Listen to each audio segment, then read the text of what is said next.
Kamala Harris is part of the Democrat Party universe. She might change the tone, but she would follow what Biden has done and what Obama has done. India is now taking ownership of the Quad. So what prevented it from doing so for a decade now? We don't know about Trump is unpredictable. The logic is unbeatable, but it is a question of who you don't trust. How will the two presidents' strategic calculations work out? To be fair to Trump, he called out the Chinese. With the rise of other powers, perhaps the relative dominance or the monopoly of the US is eroding, but it's certainly not a declining power.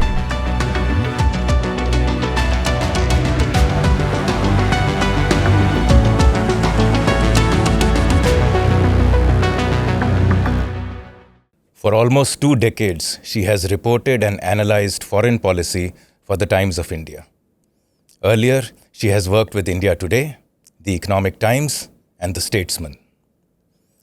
She has been a Reuters Fellow at Oxford University, a Chang Lin Tien Fellow at Brookings Institution, and a Kamal Nayan Bajaj Fellow at the Ananta Aspen Center.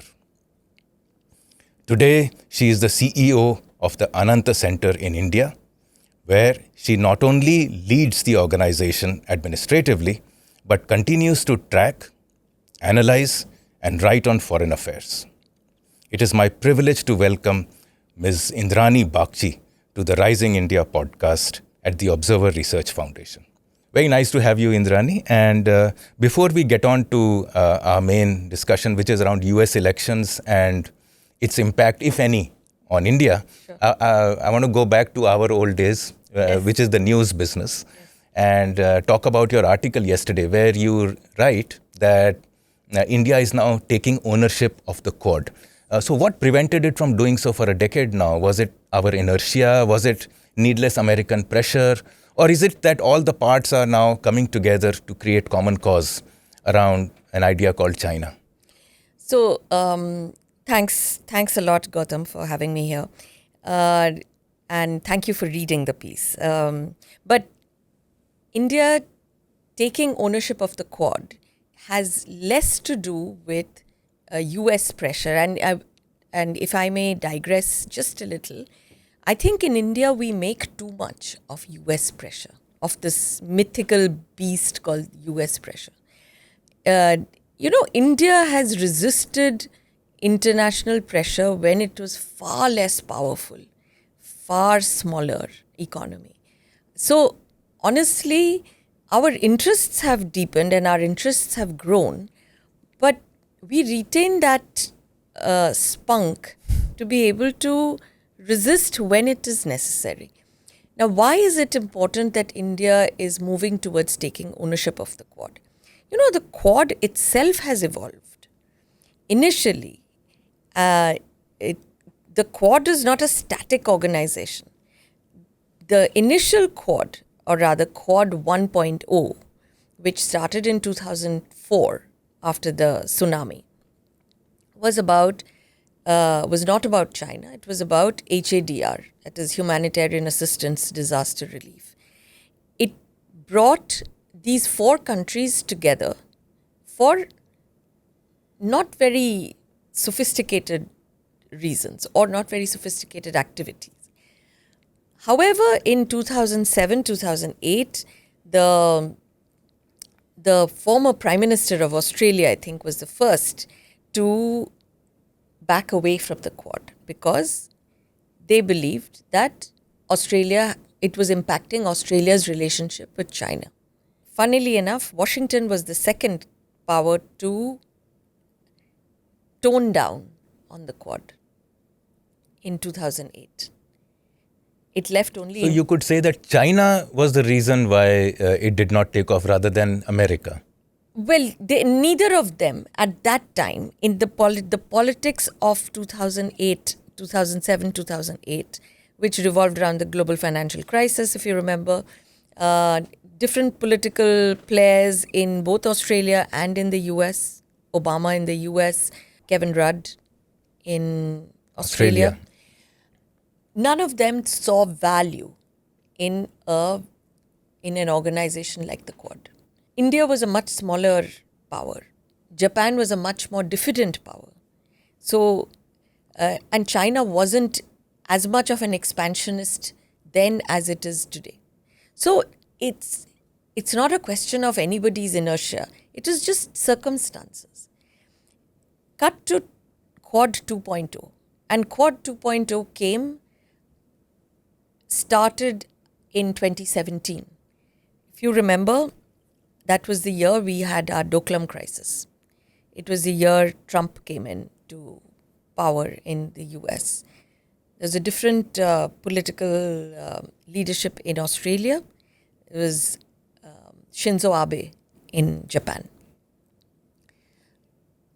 It was Abe's initial dream of what he used to call the confluence of two seas that created this concept called the Indo-Pacific.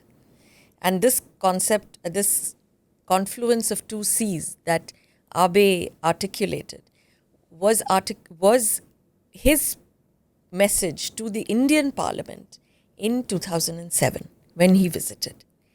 That started the story of what we know today as the Indo-Pacific. So in a sense, he is literally the father of the Indo-Pacific. But as I said, to go back to 2017, the interests of these four countries were beginning to align much more clearly. Certainly, India and the US by then had achieved many more steps in their strategic partnership. Back in 2007, 2008, we were still going through the motions of the nuclear deal.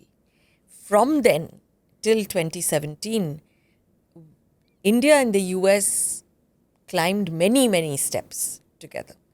The degree of strategic convergence was much sharper, much deeper, and much more focused. India's relationship with Japan, already deep, had deepened even further. For the first time, India was beginning to look at Australia. India held Australia, let's say, did not have a respectful view of Australia at the time. But all these forces were coming together. So it's not a question of... So like any other grouping, for instance, even G20 took its own time to evolve exactly. into an institution which today has commands far more, not authority or legitimacy, but definitely far more ideas than the United Nations. So, because the G20, you have written about it several times, G20 was created after the global financial crisis. It was basically G8 plus, and to bring in 13 other countries. It was that lame duck George Bush who hosted the first one in November 2008, just a month after the crisis. Just a month after the Lehman Brothers crisis, That's exactly. Right. So it was, so G20 has taken time. Likewise, Quad has taken its own time to come together. The Quad has taken its time because these are 3-4 countries which don't have a habit of working with each other. There is the US, Australia and Japan are Cold War treaty allies. India is the outlier. India was on the other side during the Cold War. So it's not just 4 leaders sitting around a table saying, let's do the Quad. It is entire bureaucracies, entire governments that would have to sort of turn their ships to accommodate these new forces. And for the Indian bureaucracy, it was a very, very big stretch. Not only were we concerned about the implications in China, we were, let nobody convince you otherwise, we were concerned about the implications in ASEAN, Indo-Pacific. The geography of the Indo-Pacific is also the geography of the ASEAN. And where would that go? And how would these 4 countries actually deal with each other? Yes, because bilaterals are easy. Bilaterals are easy, but At a multilateral with varied power structures exactly. and expectations. And varied interests. To be able to align in 2024, you are aligning that interest. You've aligned that interest. That has taken a lot of work on all 4 sides. We have been helped by 2 things. China? We have been helped by China. China is the glue that put it all together. Well, no. We have been helped by COVID. COVID was the actual glue that brought that sharpened your strategic convergences. How did that play out? I Because don't think countries really care too much about health as a strategic input. Or is it just a bridge? That's not the reason. That was not the reason. When COVID broke out and when the lockdowns came in, what did we find? We found that trade borders became weaponized. How did you deal with that? You then looked back at yourself. Look at India. We, and I say this fairly often, we are a pharmaceutical power. In the early months of COVID, we could not manufacture paracetamol. Why? Your APIs are all sitting in China. China had closed its borders, weaponized its trade. You were not getting anything. There were African countries, Asian countries, Western countries calling for paracetamol. We had no way of producing. Big question mark on how you saw your own supply chains. You were a prey. So for everybody who says that America was a prey or the West was a prey to Chinese pricing tactics, so are you. You let your API production move to China because it was cheaper. That was the weaponization of finance, where it's almost state-owned companies or state-financed companies Indeed. that are using it strategically Correct. rather than commercially. Correct. That is what I mean by weaponization. And so when you looked at it and you said, right, I cannot do this going forward because I have this problem. I have a vulnerability and similar vulnerabilities were seen everywhere in the world among major economies. For the Quad, that was a wake-up call. Not just the APIs, but supply chain vulnerabilities across the world. Little after that also, the weaponization of 5G technologies through Huawei and ZTE also manifested themselves. So in continuation of what you are saying, the weaponization of, let's say, APIs, there was China was becoming a weaponized nation. So this actually predated COVID because in 2019, I think 2018, 2019, I think it was the US that first raised the red flags around 5G. Because 5G was coming in around... I think it was Australia, Indrani. The first... not only 5G, Australia banned China... From I don't know the exact word because ban is a very harsh word. From all critical infrastructure. No, only from the 5G network. It was Australia and, interestingly, New Zealand as well. They said that Chinese components would not be part of the 5G network. India was different. India, until 2019, was flirting with the idea of Huawei, ZTE, in what they call the periphery of 5G, which means nothing. There is nothing called periphery. Yeah, core and periphery. It is complete nonsense. Narratives created, I think, by China itself. By India. Because India was taking the easy way out. It was cheap, remember. After Galwan and after the Chinese encroachments in Ladakh, after the face-off, when we took the decision to ban the apps we also took the decision to restrict investment, which ironically actually came before, Press Note 3 came before Galwan. But we then took the decision to make your 5G system China free. You took assistance from the Finns and the Swedes, but nobody else. And South Korea. Well, Samsung. no, actually Ericsson and Nokia, because they supplied some of the hardware that was important. What we did, what we don't celebrate it enough, but India's 5G is an indigenous 5G system. We don't talk about it enough, and we should. But that's a different matter. So to go back to the Quad, the supply chain vulnerabilities were a factor. China's expansionism, aggressive behavior on all its borders, whether it was on the East China Sea, whether it was in India, whether it was in other parts near the Taiwan Strait. South China Sea. Well, South China Sea would then impact the ASEAN, but they didn't impact the ASEAN. What it did was impact us and impact others, other far-thinking powers. So it was China's aggressiveness, it was supply chains. Ironically, it was also the future of technology. I personally argue that the Quad is a technological alliance, much more than a old-fashioned security. It's not an old-fashioned alliance at all. And in fact, it is actually interesting that it has no institution. There's no secretariat. There is no special envoy it is housed in the foreign ministries of all 4 countries.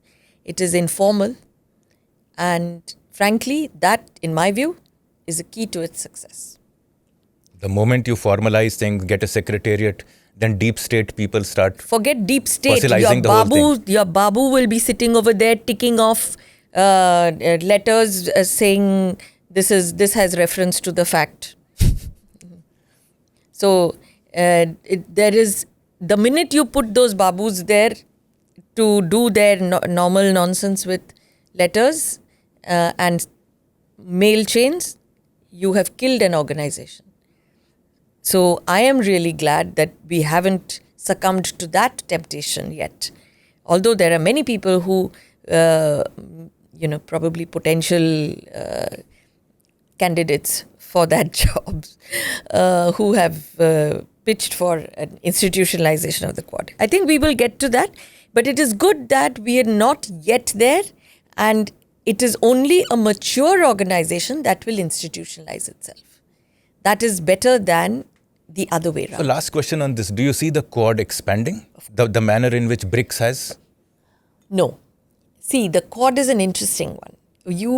The Quad will remain the Quad, but you can put Quad Plus. And during COVID, we had Quad Plus.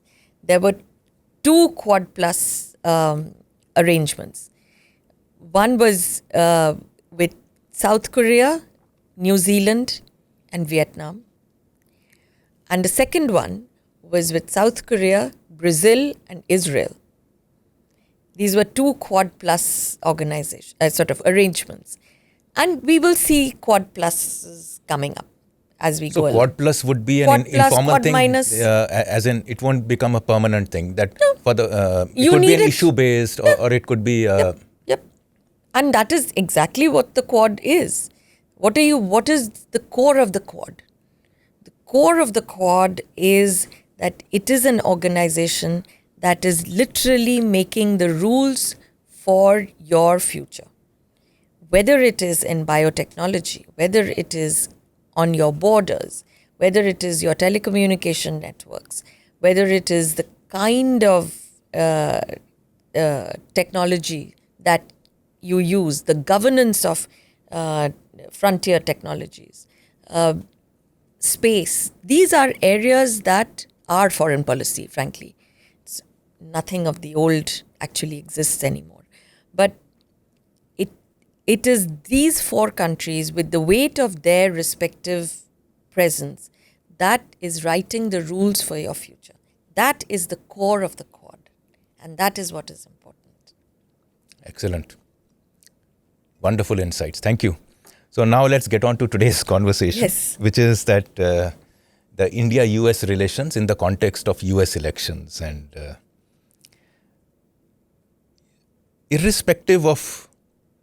Okay, so here is a thesis, that irrespective of who wins, Republicans or the Democrats, the India-US relationship is likely to continue. Maybe a little meandering here, maybe a little twist there, but overall direction is likely to continue. For instance, Bush signed the civil nuclear deal, Obama the 123. So there may be a lot of noise around what's good for us and what's bad for us, but the overall direct trajectory remains of a stronger bond between US and India. Would you agree with this thesis? Yes, certainly, except Bush signed the 123 in 2006. I think Obama came in 2009. Right. Okay. 2008 September was our clearance of the a waiver of the nuclear supplies. Okay, so it happened during Obama's time. It happened but between Bush's time. Okay. The 123 was or what is called the Henry Hyde Act, the Hyde Act, and the NSG waiver happened both during Bush. Obama came in the January after. After Obama came in, we did harakiri to ourselves, but that's a different story. And so this trend is likely to continue? Yes, absolutely, 100%. In fact, after Obama came, I mean, as you just said, Bush did the nuclear deal. But you know what? Obama did the bulk of our defense convergence. The defense agreements happened during Obama's time. We signed the foundational defense agreements during Obama's time. Obama visited in 2015. The precursor to what you see today, I said, was Obama's, which was DTTI, Defense Trade and Technology Initiative.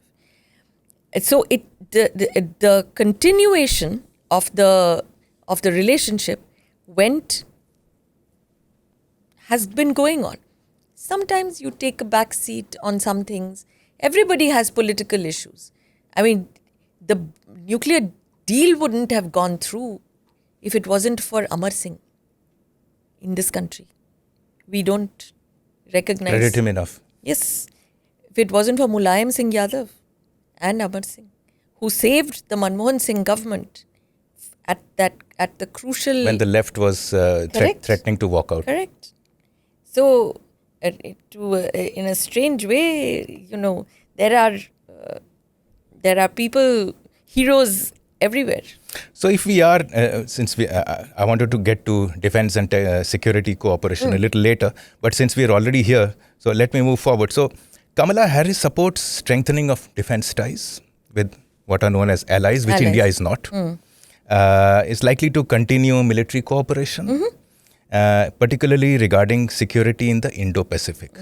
That's where our Quad conversation happened. Trump has promoted defense partnerships and arms sales. If re-elected, he would likely increase military cooperation, largely to counter China. Now, if both are going to be moving in the same direction on the defense and strategic side, what is the difference? What is the nuance that we should expect between the two presidents? Look, Kamala Harris is part of the Democrat Party universe.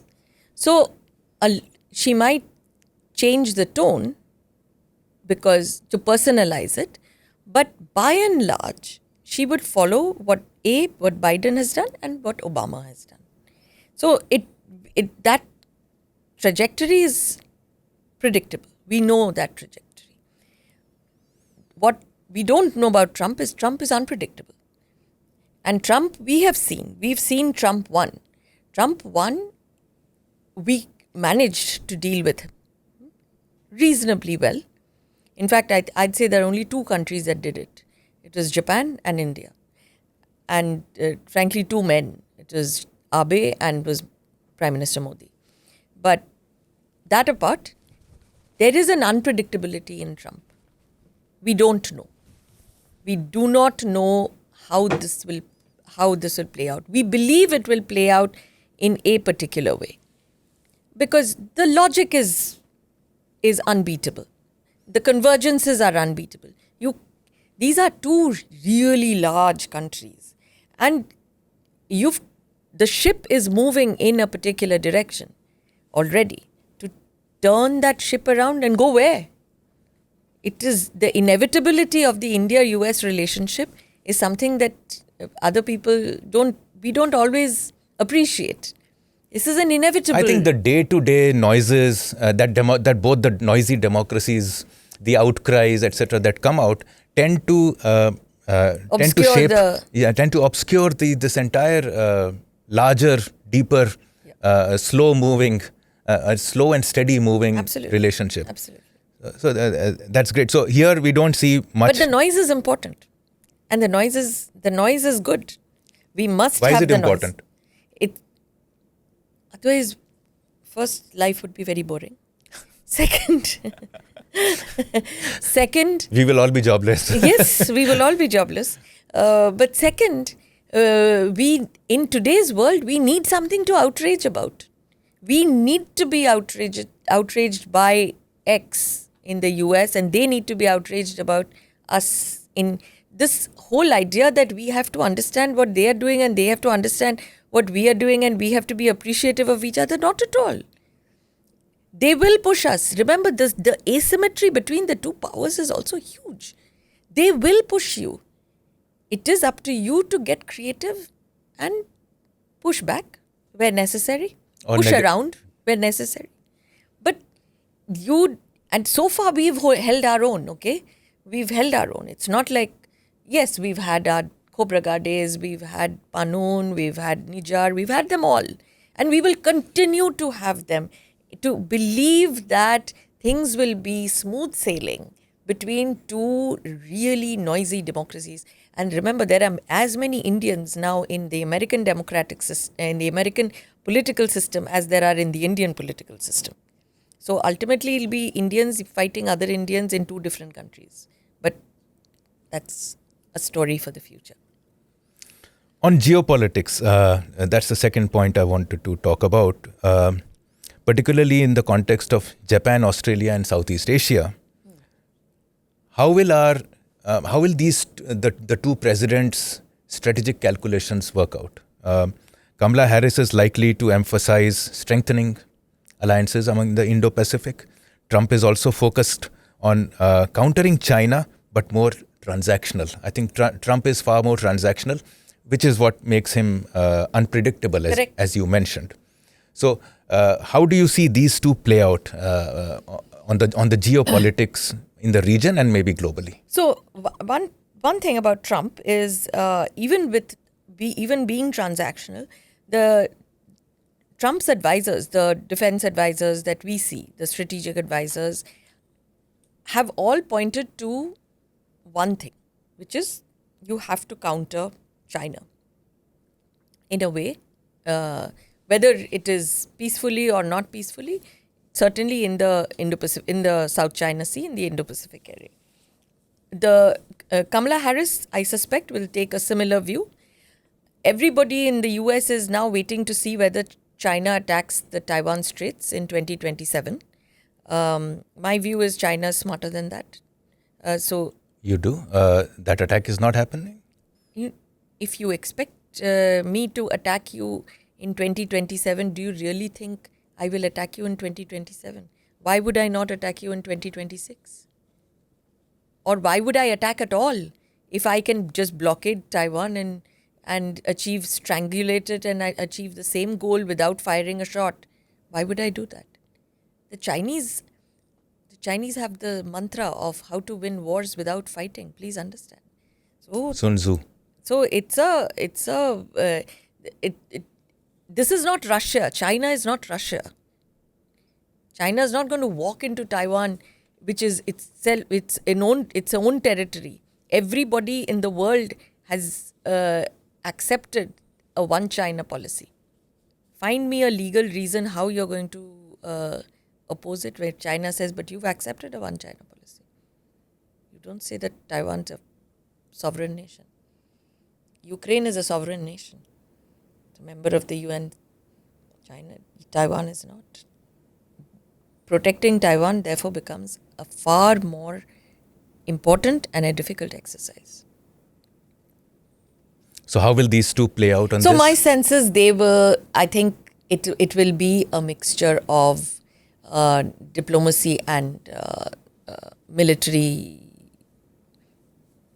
threat is a bad word, but military power. So, but what you do see is the determination on both sides of the aisle in the US to ensure that China doesn't take over Taiwan in the way that it thinks it will. Let's come to technology, data. Regulating data privacy, protecting information. We have broadly three models in the world. One is the US model, which is open, the Chinese model, which is state-controlled, and the EU model, which is over-regulated. Mm-hmm. Will these trickle down? Will the American model want it to trickle down into India, which is the largest market? So Kamala Harris is likely to support regulations on tech companies, while Trump has a mixed approach on this regulation. How do you read these two? And of course, we will do our own thing. I mean, there is no denying that. But how will these would be little cards in their hands for transactions? So I think we should look at it slightly differently. We are now going beyond data privacy, or what we used to talk about, keeping data within your geographical borders. Where are we now? We are in the space of trusted partners. So you can share data with trusted partners, and that brings me to my favorite bugbear, which is the core of modern geopolitics is a word called trust. You trust me in a closed setting. I am a trusted partner. I allow data flows. You need data flows. Okay, you cannot keep data within your geographical borders. We will become a Stone Age country very soon.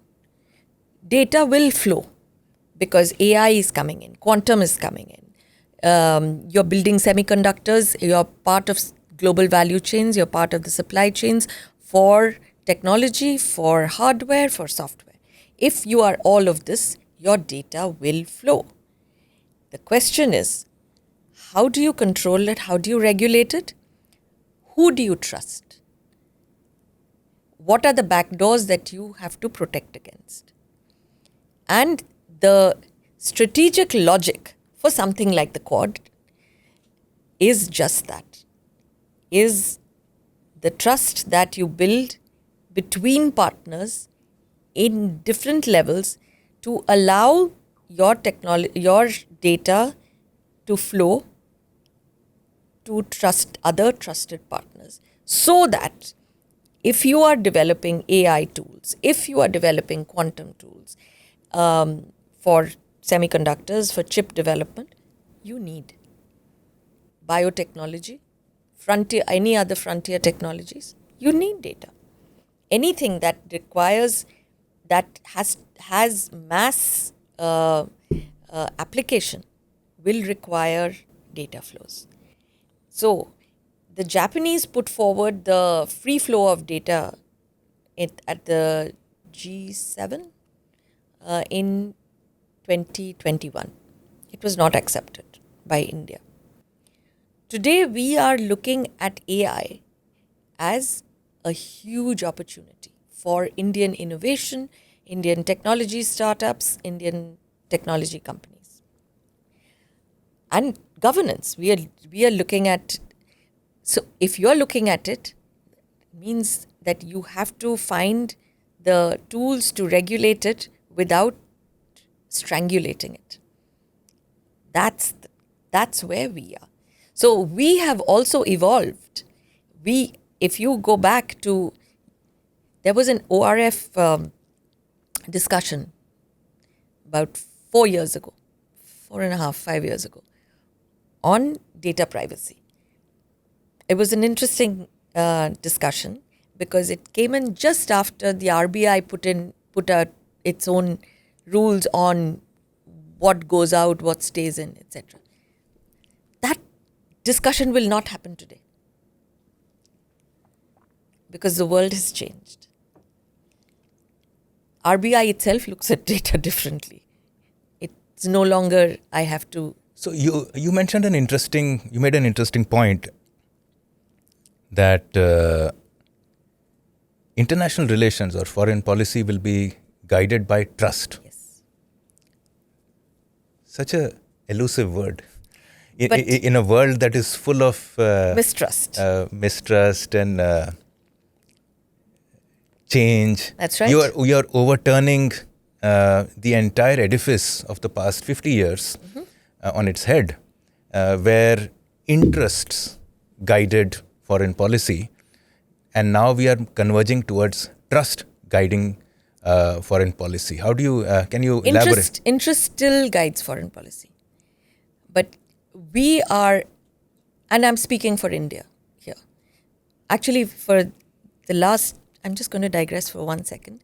For the last 2 forums that I organized, the US forum, which is my flagship, one of our flagship conversations, the most interesting conversation that we put together was on trust. And it was a very, because you're looking at trust in a very different way. You're looking at trust as a good, as a global goods. And it's not like I trust you to do the right thing. I don't. This is where you're building networks of, say, trusted partners. Your communication networks are also trusted networks. Your supply chains are becoming trusted supply chains because you're building resilience, you're building redundancies, and you're building resilience and redundancies with countries where you know or you trust enough that in a crisis, the taps will not be switched off. I'll give you an example. During COVID changed the world in many, many ways. Okay? The Chinese weaponized their borders. They weaponized their trade. We were buying ventilators from them during our first wave. The ventilator costs went up to $30,000 from $10,000. They cancelled contracts to Indian suppliers, put them on auction. They did the same thing the following year, 2021, when we had our really brutal second wave. Because then what we were looking for was oxygen concentrators. We didn't get any. They weaponized that. Look at the other part. In the first lockdown, with the UAE and other Gulf countries to the west of India, we are one of the largest suppliers of food. Okay, whether it's eggs, rice, what have you, fresh vegetables, whatever. Meat, one of the biggest suppliers of meat is India. We ensured that the food corridor with the Gulf countries remained open through the lockdowns. We never shut them off. Because if you do that, obviously, but the fact that we didn't use that fear at the time to say, we'll have to feed our people and we will not feed you guys. When we put a brake on rice exports or wheat exports the following year, It was not because we didn't want them to have what we had. It was because there were companies in the UAE, in Syria, etc., in the West that were profiteering, that were doing they were short selling, or I don't know, whatever it is people do at commodity markets, but basically they were profiteering from it. And that was one of the things that you needed to stop. So there is the question of trust. Yeah. That becomes also the West during the COVID, they had weaponized the hoarding of vaccines from the world That's over. right. While India has gave vaccines to 99 countries. 60s. 99. Okay. That was the press Okay. And we never sort of said, we had the opportunity Correct. to weaponize. Yeah, we did not. We did not. So what I'm trying to say is when you become a trusted partner, this is your primary attribute. And therefore, trusted partners, your communication networks. So let me rephrase this. As I'm just thinking as we are talking, the concept is relatively new to my mind. I can't get around to interests being lower than trust. Interests are never lower than trust. But trust could also, it need not mean that you're a good guy. No. Trust could mean you are a bad guy and you will behave in that bad fashion irrespective of what I do. So that's the trust. The trust can be negative. I trust you to do the wrong thing, for instance. Well, I wouldn't put that into this context because, when there is an organization in the US called CFIUS, which screens foreign investment, particularly from China. India has its own CFIUS. We don't call it CFIUS. But this is an office inside the National Security Council.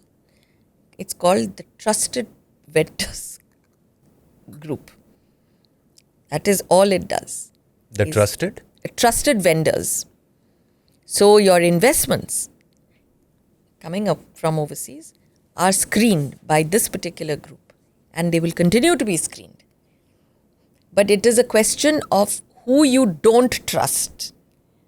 It's not a question of, say, if I have an adversarial relationship with China and I don't trust them in my core areas, that doesn't mean I will take a blanket approach. So they can sell their teddy bears, but not 5G equipment. Then they cannot sell their teddy bears because you have now a policy on toy making in this country. So they are not selling teddy bears. What they are selling is plant and machinery. But what they are also selling is components for the mobile phones that you are manufacturing in this country and saying that this is an Indian export. That is still coming from there. So there are levels of trust. It's not a one size fits all. And a one size fits all negatively or positively. So trust is also assessed on benchmarks of strategy, convergence, history, impact, interests, most important, interests.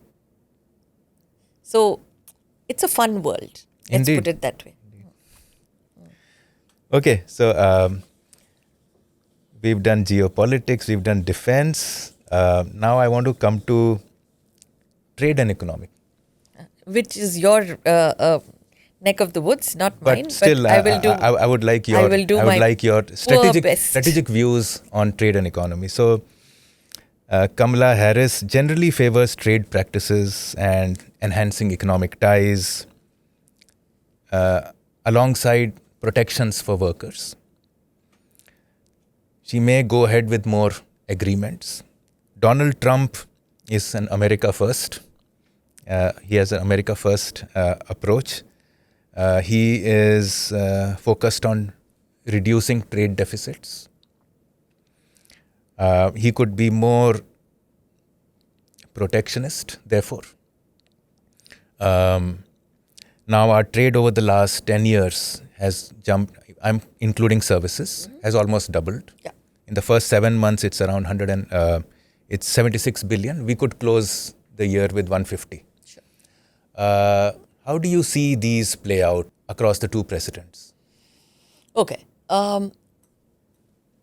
One, say Joe Biden did not touch any of the tariffs that Trump put on Chinese exports. In fact, he enhanced them.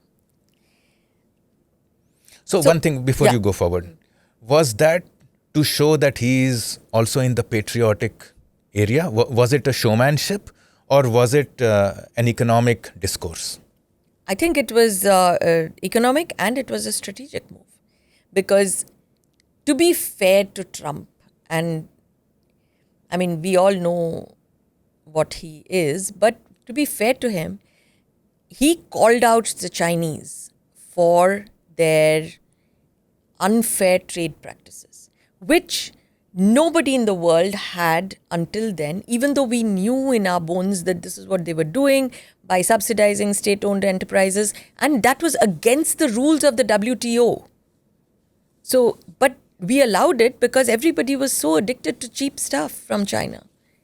So, but anyway, he put those tariffs in because he started out with probably an idea that, okay, the iron belt or the rust belt must grow back again, etc. I think those were a little misguided because I don't think much manufacturing went back to America, frankly. America, I think, that boat has sailed where manufacturing is concerned in America. Don't you think he's talked about in his manifesto or whatever their equivalent is to make America the manufacturing hub again, to do this, that, and the other with made in America products, yes, maybe, etc. But so he, but look at your costs. A president like him could actually force that back. So here is an interesting example. Biden is in the same place. Bring manufacturing back into America, particularly high-tech manufacturing. He had this act called the Chips and Science Act, and then the Inflation Reduction Act, the IRA, which are all quasi-protectionist measures. If India had done anything like that, we would have been beaten on the head by saying that you people are going back to your socialist origins. But it is true that these are all somewhat protectionist measures. TSMC, the Taiwan, the biggest chip manufacturing company in the world, TSMC was compelled to open a manufacturing plant in Arizona. That's not doing too well. Why? Why? The cost of manufacturing in America today is still much higher. That doesn't make economic sense. You're manufacturing in Taiwan, that's one thing at a certain cost point. You can't manufacture at the same price point in America because your labor... Despite productivity increases... How can how much are you going to pay for land, labor, capital? Capital is probably the cheapest. Land, labor. America has adequate land. It doesn't mean that it's... labor... It doesn't mean that it is low-cost land. They might have adequate land. But you're not doing it in the canyons of Nevada, are you? You're going to do it in a place which has a networks, proper... transport networks, correct. Logistics networks, be able to support ancillaries, be able to support people. Why is it that we are struggling? Because in the places where you want to manufacture, there are no schools. People don't have a nightlife. Why are people not going to Gift City? Although I think they have allowed alcohol. Why did they have to start alcohol? Why? For the same reason. But I'm saying that that's not the problem. But the fact is your land is expensive. Your people are expensive. Your cost of production is expensive because you have got out of the business of manufacturing. So it's not. So it might not play out the way he's. That's what I'm trying to say. That it's not a linear function. So there will be things that will happen that will be at the top end, because really nobody innovates like America. And at the top end, you could be doing a whole lot of things. Like if your vaccine, a vaccine takes 300 components, out of which 260, I've done two stories, 260 odd come from America. These are precision components, high-tech components, manufactured in small quantities. So when Trump put the Defense Production Act, invoked the Defense Production Act in 2020, we were without components. We are the vaccine manufacturer. So you see how we are all... Yeah, I'm just reading out, Trump has about 20 issues that he's talked about. Yes. I'll read out two that's relevant to our discussion right now. Stop outsourcing and turn the United States into a manufacturing, not hub, superpower. Okay? Which means basically more than China. Second, which is more financial, keep the US dollar as the world's reserve currency. So the first part you've talked about how you cannot just discard it, but it's going to be very challenging. That's what your point is. I come to the second point.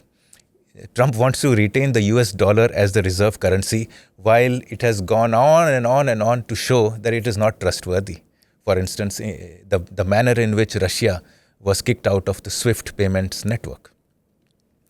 And therefore, it's because of that now there is an alternative discussion with Russia, China, and one more country, probably Saudi Arabia, I'm not certain, where they are talking about an alternative SWIFT. It may be difficult to create it, but you do need an alternative. My concern is more with India. So today all is good and we are trustworthy and everything is nice and democratic and Indo-Pacific, etc. is happening. Tomorrow if something changes, theoretically, let us say in a fit of deal making, Trump and Xi Jinping sign a trust deal. India is finished. And at that point, do we want to be vulnerable to being ejected out of SWIFT? So the world does need an alternative system. Now, Trump is saying we need to keep the US dollar as the world's reserve currency and the payments that are associated. SWIFT is a subset of all that. While there is an alternative rise happening between China, which is a huge country, the second largest, with Russia. I don't know at what point India may or may not enter. How is this going to play out, the financial part? Okay. First thing, I'm not a financial expert, but anyway. You're a strategic expert. So read into this strategically. Okay. So a couple of things. One, why is the dollar a reserve currency? That is a question that you need to answer. And for that, it's not just the fact that they can print, but the fact is that it is it's probably a more transparent currency than the yuan, much less susceptible to sovereign control. The yuan. I may disagree there. The manner in which they are overprinting the dollars of. So I do not dispute you at all on this matter. There is obviously there's a lot of concern about the dollar being printed so much that sooner or later we will run into this crisis, financial crisis. And I don't know how that will play out, but I defer to you on that. I have not seen the kind of interest in a yuan-based currency, international currency. I have not even seen that kind of an interest in a euro-based currency, which is the other Western currency. Your banks, I think, do like a thali version of little bit of X, buy, Z. I think we've reduced our yuan. But here is a problem. The SWIFT I think the US made a strategic error in banning Russia from SWIFT. SWIFT is a payment mechanism. SWIFT is basically a way, it's like your DPI. SWIFT is a digital public infrastructure. The US, by taking Russia out of SWIFT, dealt a blow to their own digital infrastructure. There were other ways of sanctioning Russia. Removing Russia from an international payment is weaponizing a digital public infrastructure. Yeah. And I think that was a strategic error in a very, very large... Because that erodes the very basis of trust that you were talking about. Exactly. Even among those who you think are your friends. Indeed. And with whom you want to build long-term relationships. 100%. And would want an insurance at the back. Absolutely. Everybody will be hedging for that one reason. They banned Iran from the SWIFT payment system. Iran is not that big an economy. But banning Russia from the SWIFT system was a huge, huge strategic mistake by America. So the manner in which, since we are, let's not get into the technicalities here. Yeah, it's more strategic here. Yeah. The manner in which China has become the glue for democracies to come together, America could be becoming the glue to create alternative, to seek out insurance covers in the currency, in the SWIFT, in the payments area. I would not dispute that. I have not seen, I mean, I know that BRICS has been trying to get an alternative currency out. I have not seen that. See, the problem is that, so while this is happening, and perhaps we are watching it too closely, we are watching it from here, look at it 20 years down. Perhaps China will become less of an aggressor. So today there is no trust in China, particularly for countries around all its borders.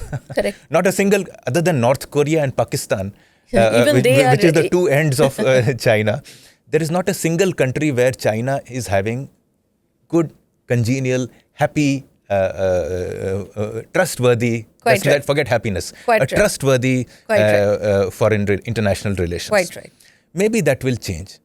But as of today, of course, India cannot, you mentioned BRICS, so India cannot be a signatory to a yuan-driven or a yuan-led alternative currency. But I think the pressures are building. And we will I would not doubt that at all. And strategically speaking, it might not be such a bad idea to have one foot there. I would not, I don't dispute this at all. Because having only one recourse, international recourse, is always a bad idea. You always need an alternative recourse. Now, whether that will be China, whether that will be BRICS, which, by the way, now includes some of America's partners, and I suspect at the Kazan summit later this month, I heard last month there were 33 applications. Aspirants. Applications to join the BRICS. Some of them certainly will go through. But whether it is all of them coming together to say, let's have a separate, where everybody insulates themselves from Chinese capriciousness, but also insulates themselves from American capriciousness. So if that may be a second way forward, I don't know. And if it happens, why not? Why not get into something that is, that does not, America's biggest weakness in my view is that it cannot resist the temptation of putting sanctions on even on its friends. So I think it comes down to finally an abstract word called power. And both China and the US are so intoxicated by their own powers that below the line, where there's an entire shift happening in terms of multilateralism, in terms of dignity, in terms of independent thought, actions, they are almost blind. Our power will fix this. Who can not trade with us? Tell me. So with those kind of ideas, perhaps it's there's a thing. I mean, it's a little spiritual, but I think we can explore. It's one thing to have power and do things with it, and it's a different thing when power has you. I think China. In the case of China, it's definitely sure that power has China. Correct. And now that is getting transmitted like a virus to America. And whose actions in the last 5 or 6 years we have seen that it's no longer, America doesn't have the power. Power has America. And how do we play this, how these two gigantic powers will play against each other and hence impact the rest of the world is where we need to find spaces, where the rest of the world needs to find spaces. India can still stand on its own, but smaller countries? Yeah. Well, a central tenet of Indian foreign policy has been and is to find that space for itself. Why do we do multi-alignment? Why do we do the kind of hedging that we do? Why do we talk about we are friends with X and Y and Z and A? So why do we do all of that? Because we are growing, we need that space.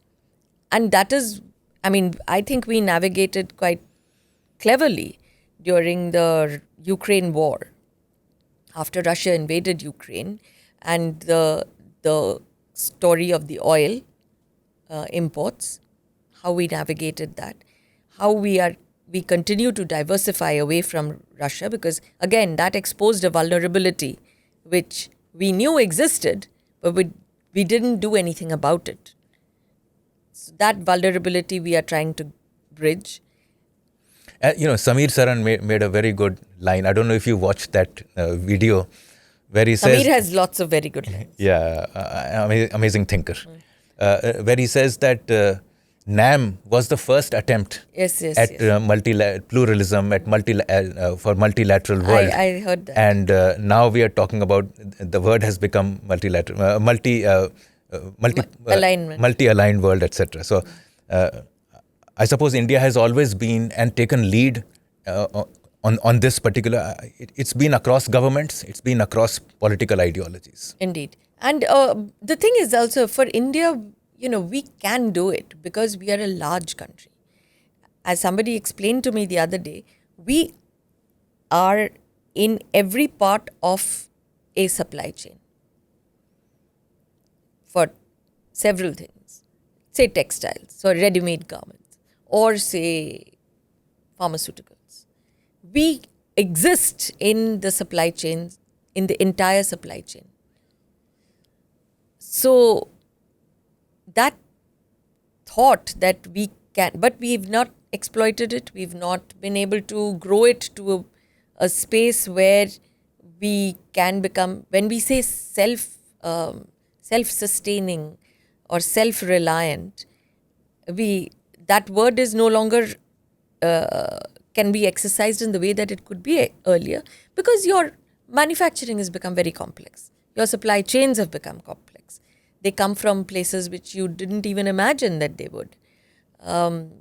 So your multi-alignment therefore has an economic logic also.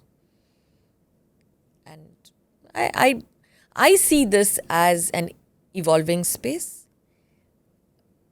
because geopolitics is changing, your geoeconomics is changing. What is interesting to me at this point is in the 90s and the early 2000s, we talked about the world is flat, it's economics stupid, and it's, you make the cheapest stuff, things go to you. You're no longer there. I think that was sublimely naive. Well, I was a believer in that. I remember. Yeah, I know. remember that when your economic interests are aligned, Yeah. Why would you destroy Yes. anything? Why would Yes. you put a finger? Why would you poke a hole That's true. out there? But somehow it's changed now. It's changed, and now it's the other way around. It's geopolitics drives your economic choices, and conversely, your technology choices drives your geopolitical choices. So it's the It's truly a new world. It's a new world. It's a fascinating world, and I mean, I'd say that 20 years later, people will tell us, you lived through the best years of the century. It's a privilege. It's It a is indeed a privilege. And we had two privileges. Indeed. One is the national one in 1991. Yes. I don't know when you started working, but must be around that time. Exactly around that time. Which year? 89. 89. So we started in 91. Yeah. And we watched our country Change overnight. transform. Yes. The financial markets, the manufacturing, the discourse, the scale up, the kind of capital that was coming, disinvestment. We were lucky to have that. Yes. And now we are so lucky. It's such a privilege to live in this time. It was funny when in 99 and 98, 99, I was covering MEA then as well. And the joint secretaries used to say, why is everybody wanting to go to Bangalore? What is in Bangalore? And I used to laugh because, even I didn't know what was going on so much. But I was looking at them and I was thinking, you don't know what's going on in your own country. Yeah, ridiculous, quite ridiculous. Because But the IT revolution happened because this joint secretary and his ilk did not know what was happening in Bangalore. Indeed, there are very famous quotes to that effect that our IT industry grew At night. At night. That's right.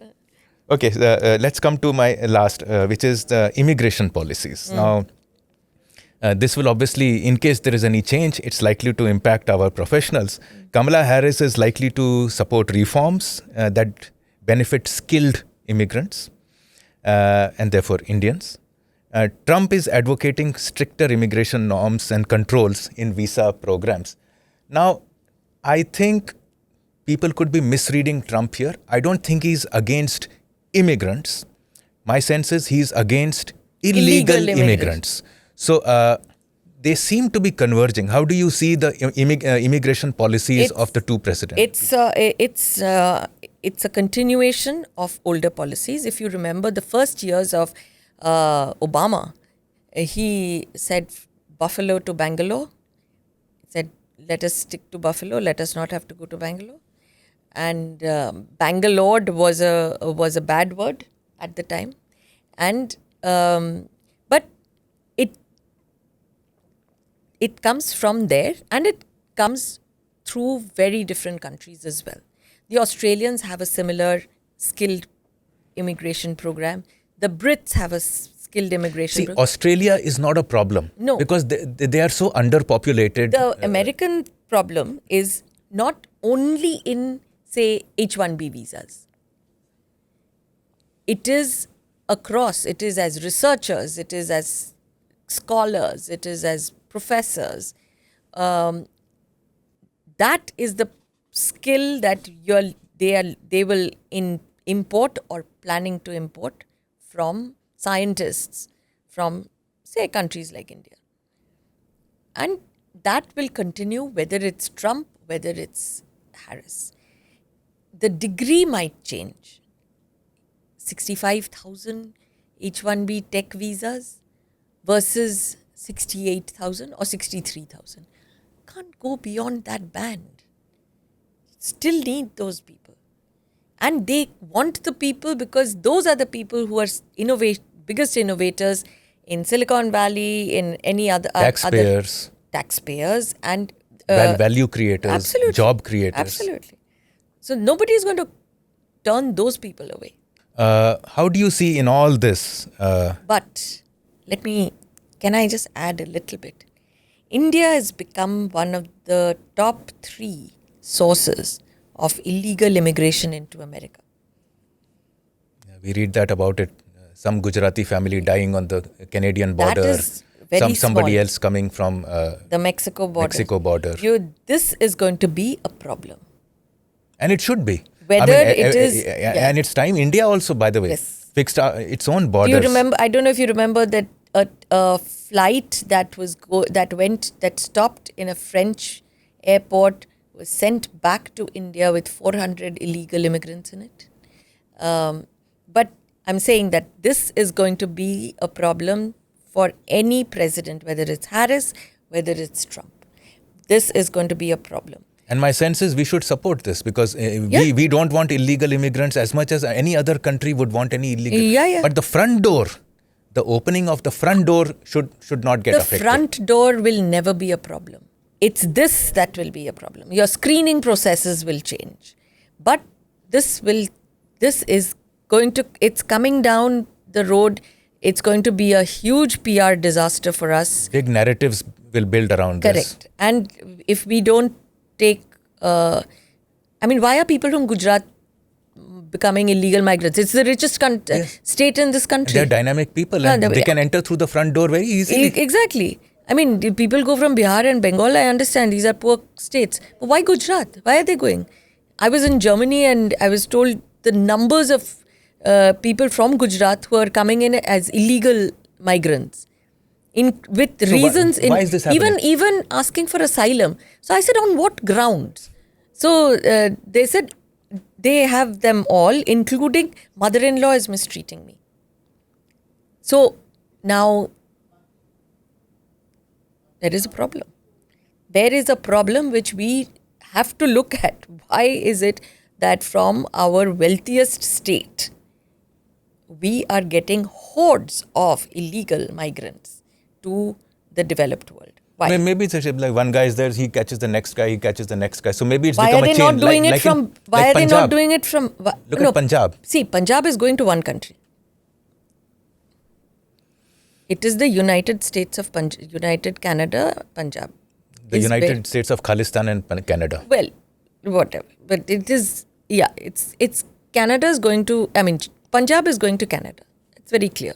You can see but why are Gujaratis going to Europe, to the US when they can go legally? They have enough money. What's your analysis? I have no clue, Gautam. I've been as mystified about this. Why are they not going from Bihar? Or why are they not going from Orissa? Which are all poor states, and there is a reason. See, West Bengal, my home state, is now tops the charts in internal migration. Right. Okay? Right. Because West Bengal, the economy is, you know where it is. But I don't see them taking the donkey route to the US. We should direct them there actually. Maybe some Gujarati entrepreneurs can go to West Bengal and direct the illegal immigrants that, you do this and go to America. Oh, well, yeah. Okay. In all this, how do you see the deep state functioning? Whose? Is there? Ours, theirs. Theirs. Our deep state is the inertia. We don't want to change anything. We want all the benefits for ourselves, etc. All that is fine. Their deep state is far more. It can get very. They're a power. See, you have to understand. You can't say that Indian deep state will be like the American deep state. The American deep state has 75 years in experience in being a deep state. It is a power. America is a superpower. You are struggling with Bangladesh and Sri Lanka. So, let us get real. Yes, there will be problems with them. We will have problems. How important is the deep state? Do these elections even matter? Of course they matter. Come on. People would say the same thing about India. All our neighbors would say the same thing about India, about how RNAW apparently runs their lives and their countries and India's elections. It's not. So it's a characteristic of power itself. Power is how you manifest that power, how you exercise the power. You are exercising power in a certain way. We are being accused, India's deep state is being accused of destabilizing Bangladesh. You say why? But Ask any Bangladeshi, they will tell you yes. I know. Ask any Pakistani, they will Sushant tell you. Sareen was sitting right where you are. Correct. Last month. Yes. And we were discussing this. Yes. So if we are accused of having a deep state that is intrusive, and we are, let's say, 1/50th the size of America. America has a global role. They exercise global power. If they exercise global power, that means they will exercise it in overt ways and covert ways. Israel exercises power in covert ways, and it's a tiny blip on the horizon. But, so it's there. Live with it. Sometimes you make friends with it, sometimes you make enemies with it. It's not a... If deep state had to run the world, we would have had a very different world. It doesn't run the world.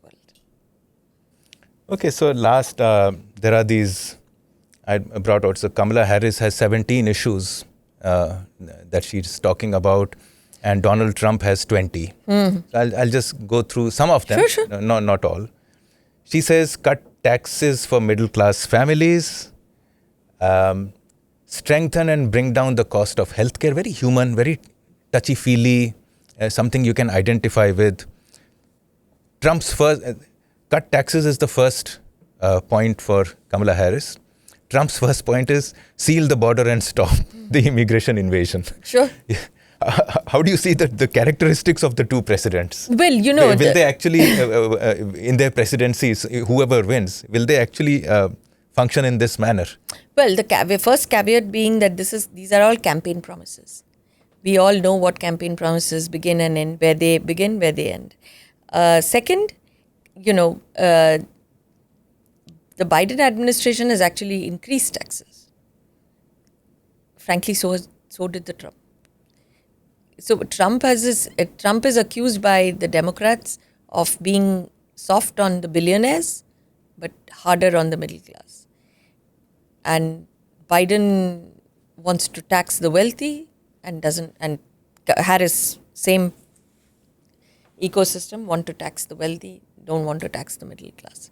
How is that going to work? We have no idea. Suppose this tax that the Democrats are talking about, which is that the billionaires or whatever X number of top 0.1%, the 1%, will pay higher taxes, and they will pay taxes on notional gains. I know. And how do you see this play out in terms of, will there be the way there are corporate refugees from China who are Western, leaving China and coming to Vietnam and India? How do you see the same corporations function in America? Do you see an exodus in case this comes? I don't see an exodus. I don't see such a tax coming through at all. And second, I don't see an exodus. People have flirted with going to Ireland as a tax, where, say, Apple has now been fined, but Apple was there for a long time. So was Google, because that was a low tax economy. That is what Ireland used to attract multinats like Apple and Google. But the value for a big company, of the big guys, to stay in America is much bigger than a tax. You are earning in trillions of dollars. You have to palm off some billions. Not a big deal. But the value of being centered and headquartered in America still outweighs everything else. Nobody is going to move away to become a corporate refugee to some other part of the world, because nobody offers the kind of economic advantages that America offers even today. Whether that will change 20 years later, I don't know. But why is it that Indian companies all want to have an office in America? There is a reason. Is this framework still active, in the sense that now We are seeing Saudi Arabia reform. We are seeing Dubai emerge And- as an AI hub. Yes. We are seeing Singapore attract the top minds, the top ideas, the top intellectual property infrastructure to its within its borders, with far lesser taxes. What's the point? I'm just saying, and put all this in context of this narrative, which I disagree with, by the way. This narrative that America is a declining power. It's not a declining power. A power as deep as that and as big as that will go through its problems, just like China will go through its problems. America, because of the flexibility of the way America operates, still remains the hub of innovation, which is one reason why companies will be reluctant to move. Singapore doesn't give you that space. Singapore is Manmohan Singh used to call it a money laundering center, but not me. I don't know enough. But Singapore has other problems and has other attributes, shall we say. If you look at it, a number of Indian, because of their politics at this point, they are doing their own little balancing act, but they are also a hub for exiting Chinese billionaires. Question being, what is that Chinese money being put to use for? That will always be an issue in other parts of the world. Dubai is modeling itself as another Switzerland. Still work in progress, but everybody has a place in Dubai. You too have an office in Dubai. No. I'm not in that league at all. No, not you. I mean, ORF. There is an ORF Middle East. But everybody is there. So the world needs to have more than one place to go to. We just talked about multi-alignment. You need to have a different place. So you don't see this corporate exit? Nah. Billionaire exit? Nope. No? Not for a while.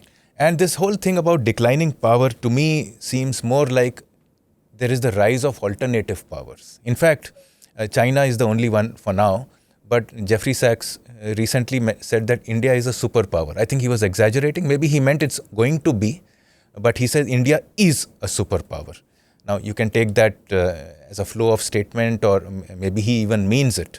But with the rise of other powers, perhaps the relative dominance or the monopoly of the US is eroding, but it's certainly not a declining power. Yeah, see, the unipolar moment is over.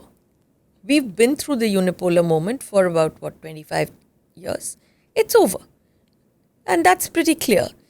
The rise of China is definitely there. The rise of India.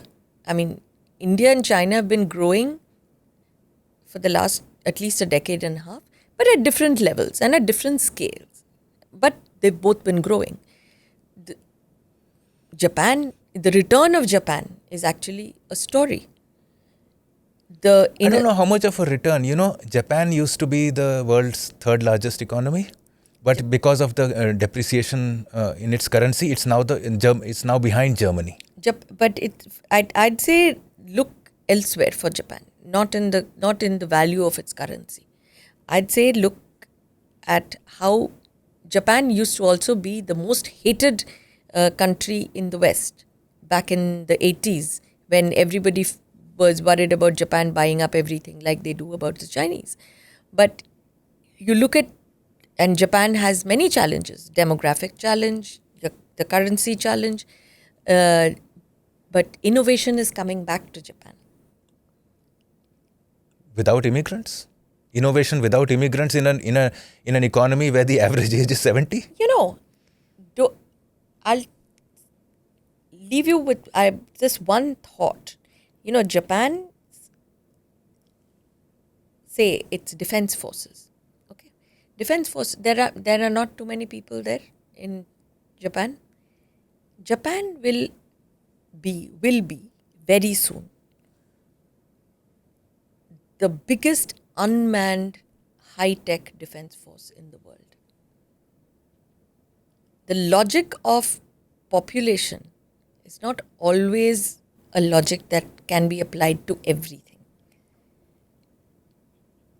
And you will see Japan turning itself around. And it is turning itself. For all of us who follow Japan very closely, it is turning itself around in a way that they weren't there years ago. I mean, I would worry much more about the Koreans. The Koreans have a birth rate that is even lower than the Japanese. The last time I was there, we were told that there were at least 4 cities that would shut down in the next 4 years. Because there are no aging. people. So China has a demographic challenge. It has some decades still to go. Exactly. If you look at India, there is a dividing line between the part of India that is below replacement level and the part of India that is still not.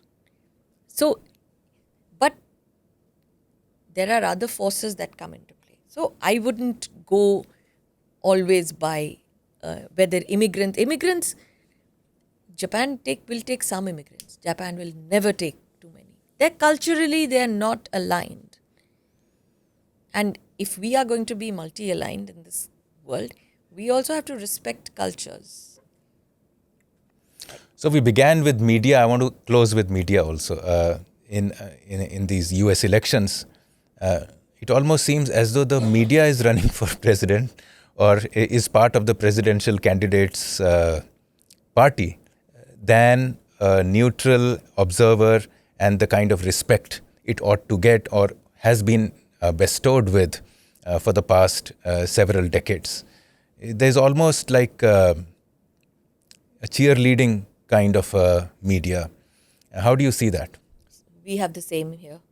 Let us not you and I have both worked in media. We know that media is never unbiased. It is never middle of the road. It is never objective. I used to work for a newspaper which, because of the role that it played in the Bofors, in uncovering the Bofors scandal, we went through let's say a death in a different way. You're looking at America, which has taken positions. Mainstream media has taken positions. That is the way the current environment of media in the world operates. Why? Because social media has changed the equations. However, you can see there are outlets coming about that take a much more nuanced view, take a deeper view, take a longer view. Anyone who takes a neutral view? There is nothing called a neutral view. What is a neutral view? A neutral view is Kamala Harris said this.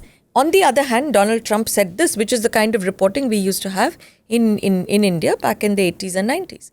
That is not neutral.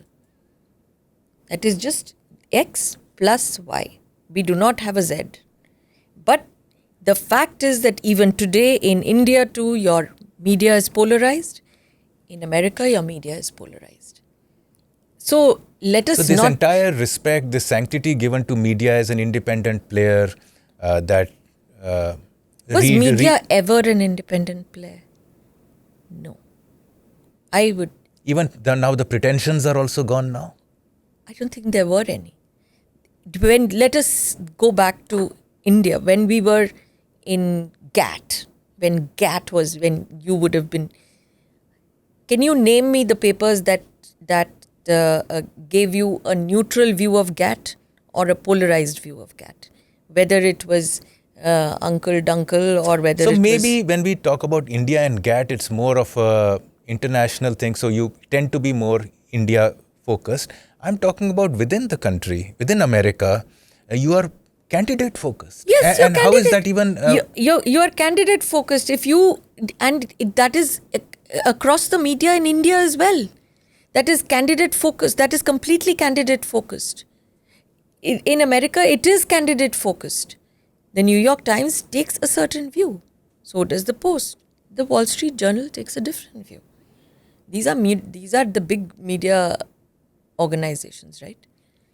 So, Why in is the this middle of why all is this this, vacuum not getting filled up for an intelligent person who just wants to know some facts, with perspectives, Because without biases in it? it's Why, not- why why is that space still empty? it's empty. It's not empty. It has been filled by social media, by WhatsApp, by other messaging. There are now millions of people in the world who derive their news from their WhatsApp. How do you stop that? There is no need for them to even bother to read the newspaper. The media does not exist in the way in the US that it exists in India, because the newspapers that you and I have worked for, we sell a newspaper physically still. In America, you don't. You cannot, because it is too darn expensive. So the media, in the sense of print media, is dying in the US. Television, in many ways, is following. In India, the print media is not dying. Again, we don't celebrate it enough, and I am a print media person, so we are still selling millions and millions of copies of the So Times. the problem is really ours when we take that media seriously, almost as it's a matter of fact or a matter of truth, and play around with it and use that media to derive political mileage or score political points. They're doing their own politics. And, they've been, at least places like New York Times, etc., have been exposed. There have been issues with them, with their coverage, and they've had to take several beatings recently. But everybody is polarized. If your society is polarized, there's no way in hell that your media will be non-polarized. Your politicians will be as polarized as the average Joe and as the average reporter. They all come from the same pool. On that hugely optimistic note,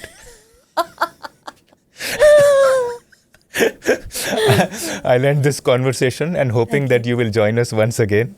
Thank you, maybe Gautam. post US elections. Thank you very much. Namaste. And this is namaste, and this is a luxury, being able to talk for so long. Thank you. Thank you.